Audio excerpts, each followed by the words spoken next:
I don't hate you. I can't hate you. It's not our way. Showing rahmah, mercy, that is our way.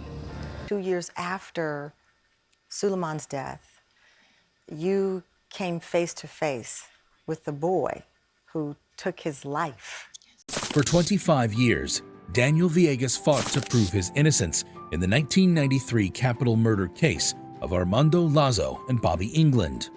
The road to this moment had been a long and arduous one, filled with twists and turns. Villegas had been only 16 when the murders occurred, and his first trial ended in a mistrial. He was convicted in a second trial and spent 18 years in prison before his conviction was overturned. The third trial, which took place for a week, involved dozens of appeals and decisions, making it one of the most high-profile cases in El Paso's history. This is where things get emotional. On October 5th, 2018, his third trial reached a conclusion, and he was found not guilty. Number 94 0D09328. Verdict Form B. We, the jury, find the defendant Daniel Villegas not guilty of...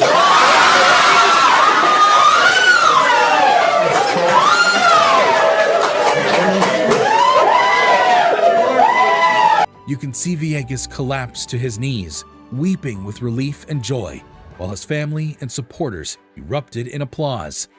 Villegas' reaction showed the weight of the past 25 years as he stepped outside the courtroom. He thanked the people of El Paso for their support, saying that their unwavering belief in his innocence had given him strength when he needed it most. And as he watched a video of the verdict with his family, he finally let out a cry of relief. The stress of the trial and the years of uncertainty finally released from his body. The verdict brought a sense of closure, but could not erase the pain of the past or undo the harm inflicted on so many people. For Daniel Villegas, the not guilty verdict was a chance to start a new chapter in his life, to move forward with his family and put the past behind him. But the memories of the past would always linger. That record, we try to get a job anywhere we want to get a job at, and what happens? That stupid record comes out. You can go to jury trial and get not convicted and still be f***ed. A reminder of the injustices he had suffered and the strength he had found to overcome them. Villegas had been fighting for his innocence for so long that he almost forgotten what being a free man was like. But now, the weight of the world had been lifted off his shoulders, and he could finally start his life anew. And every time I get an interview, they hire me, and then the background check comes back, and then it's like, you've been convicted. His lawyer, Joe Spencer, struggled to put his emotions into words, thanking Daniel and his family for their strength and perseverance through a quarter-century of hardship. But the prosecutors have no physical, forensic, or DNA evidence that Villegas committed the murders. They only relied on the coerced confession of a frightened 16-year-old Villegas. But while the verdict exonerated Villegas, it did not heal the wounds of his family or the victims' families. The prosecutor, James Montoya, expressed disappointment in the verdict, stating that the evidence had shown Villegas to be responsible for the deaths of Lazo and England. Yet, Villegas maintained his innocence, refusing to accept a plea deal and putting his faith in the jury. This is Nevaeh Jackson. Nevaeh is in court to testify against the people that ended her mother's life. Have you not said you're sorry for taking my mommy away from me? My mommy was the love of my life. I remember that night and it scares you. You are supposed to love people, not hurt and kill them. Imagine being just 3 years old and witnessing something so horrific that it will change your life forever. That was the case for Nevaeh Jackson, who saw her mother, Kashmir James, murdered in cold blood on Christmas Day in 2010 in Los Angeles. Kashmir, a 25-year-old nurse, was shot 9 times by gang members who mistook her for someone else. Nevaeh was sitting in the back seat of the car when her mother was shot. It's hard to fathom the trauma she must have experienced at such a young age. Fast forward 5 years later, and Nevaeh is now an 8-year-old girl who will give evidence and testify during the trial of the alleged killers. This is when things got emotional. I'll make you a present for Thanksgiving. I'll say I'll make you a present for your birthday. I'll make you a present for Halloween. I'll make you a present. It takes immense courage to face the people who took away someone so important in your life. But for Nevaeh, this is not just about justice for her mother.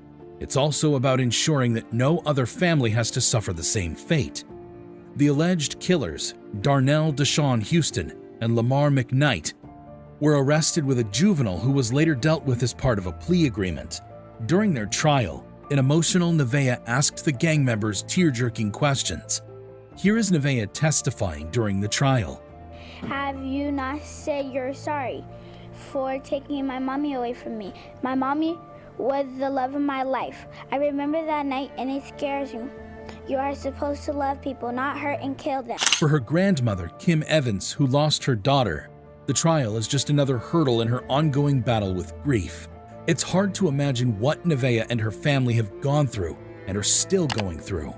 But her resilience in the face of tragedy is a testament to the human spirit.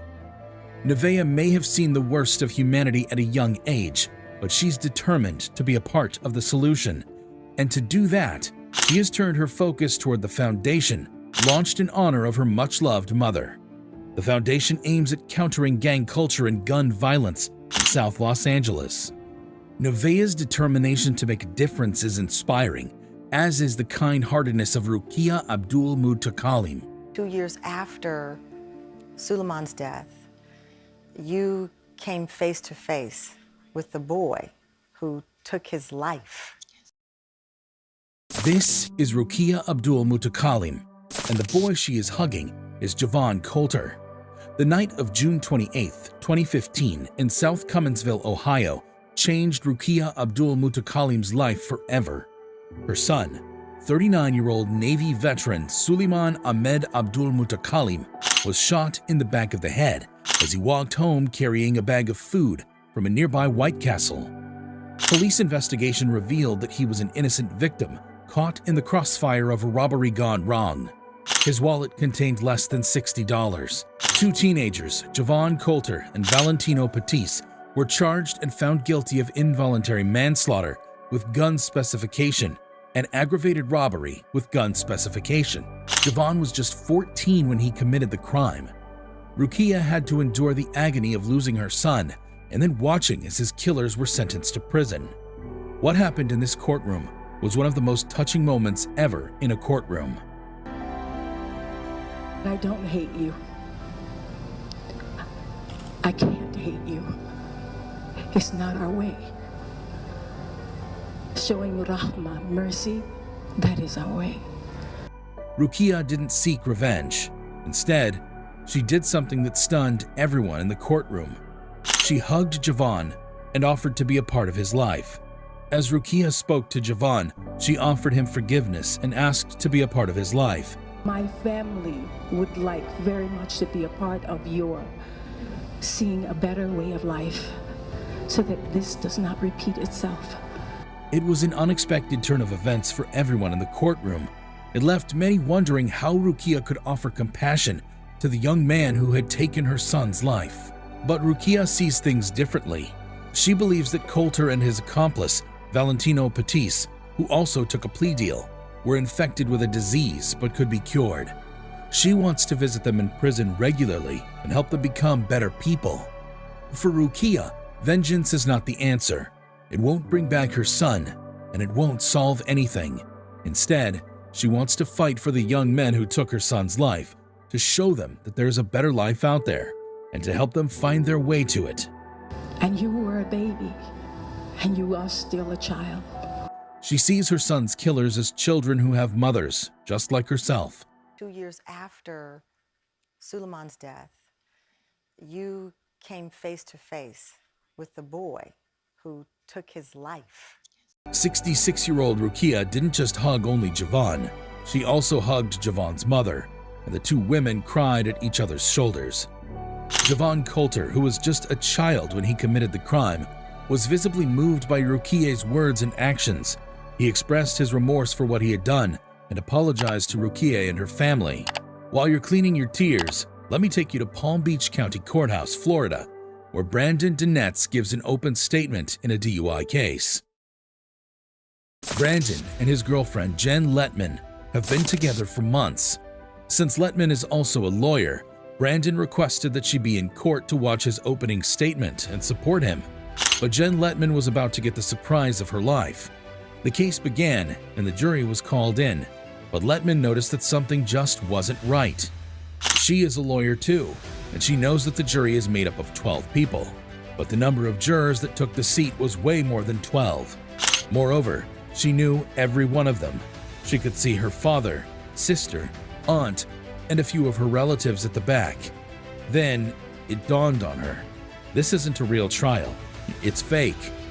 28-year-old hopeless romantic Brandon Dinetz had spent 5 months planning an elaborate fake trial just to propose to her. Ladies and gentlemen, typically I start my openings by talking about the privilege I have of representing the state of Florida. The DUI case, the defense attorney, the defendant, the judge, and all 17 of Jen's family and friends were part of the whole setup. He even managed to get the Palm Beach County Courthouse in on the act. Now, Letman has realized what is happening and immediately crumbles to tears.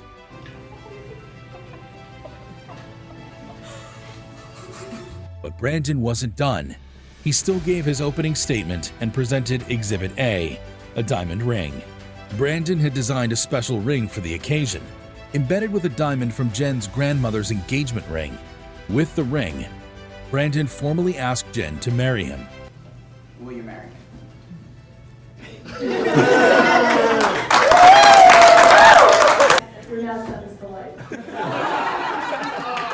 And as the judge jokingly sentenced Brandon to life with Jen, the happy couple couldn't help but laugh and celebrate with their loved ones. But love can truly move mountains, or in this case, fake trials. To see more cases like Daniel's, where people almost get life in prison for crimes they didn't commit, click here.